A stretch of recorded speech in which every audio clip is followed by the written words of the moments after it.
Amusing audience members will come up to you and jiggle their bellies and say, "I can be a belly dancer, I've got the belly for it." Or perhaps you'll be dancing away and someone will say, "Oh, I've got a 5-cent piece, can you roll it up and down your belly?"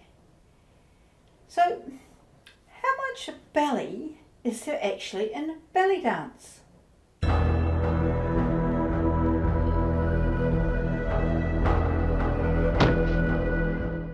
Hi, I'm Kashmir, and in a previous video I looked at how the term belly dance came from the French danse de ventre. So how much belly is there in belly dance these days? Turns out to be as much or as little as you want. First up, do you have to bare your belly? No. If you have a look at the original Egyptian belly dancers, they certainly didn't bare their belly, they were fully covered.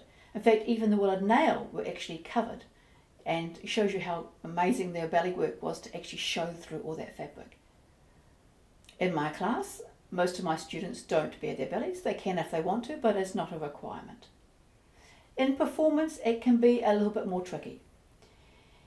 If you're doing solo oriental, it is perfectly okay, providing it fits the music, etc., to do it in a dress or wearing a body stocking like they do in Egypt. However, for troupe work, you may actually need to have a troupe look, which may include a bare belly. And there are always those gigs that you really do need a bare belly for. But it comes and goes.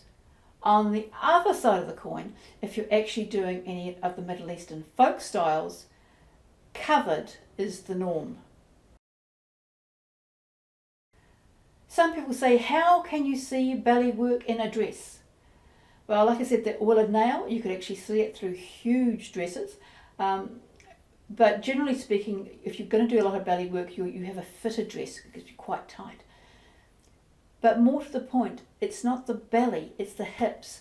So that the major focus for belly dance is actually the hips. So it's actually a misnamed dance, which is one of the many reasons that people don't like the term belly dance.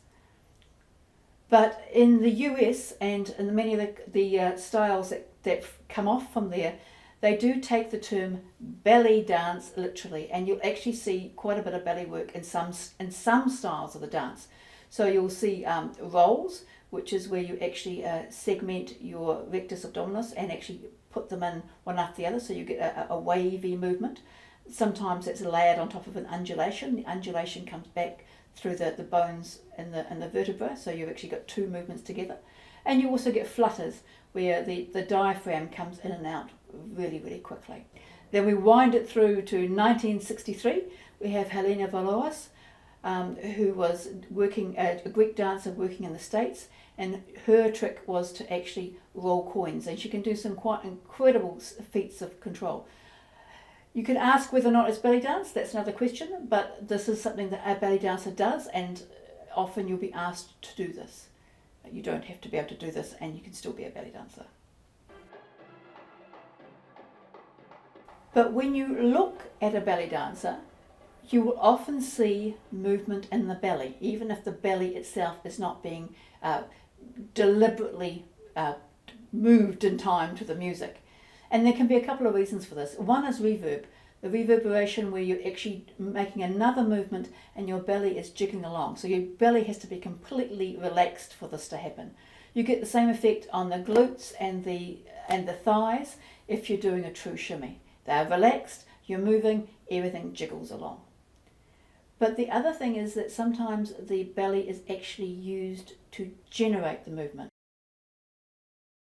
So, abdominals. Your abdominals can be actually used to generate movements in the hips, especially in modern belly dance. Now, in the old style of folkloric belly dance, this didn't happen so much. They used the legs to move the hips around. And there's a number of reasons why this has changed. Once you learn to do it, it gives you more control, and it gives you a very gooey feel to it. It looks really, really nice. So you can see that bellies are actually really important to belly dancers. Not necessarily for people looking at, not necessarily for popping or rolling or fluttering, but to actually generate a very nice movement, a very, very gooey, pleasurable to look at movement. And if you like, you can throw some tricks in as well, but that bit's optional. Now, do you do a lot of belly work in your style? Do you have any favourite moves? Or have you been struggling with belly work and thinking, oh, I can never be a belly dancer because I can't do a flutter? No, not true. You can. So just start a discussion down below about our beautiful bellies.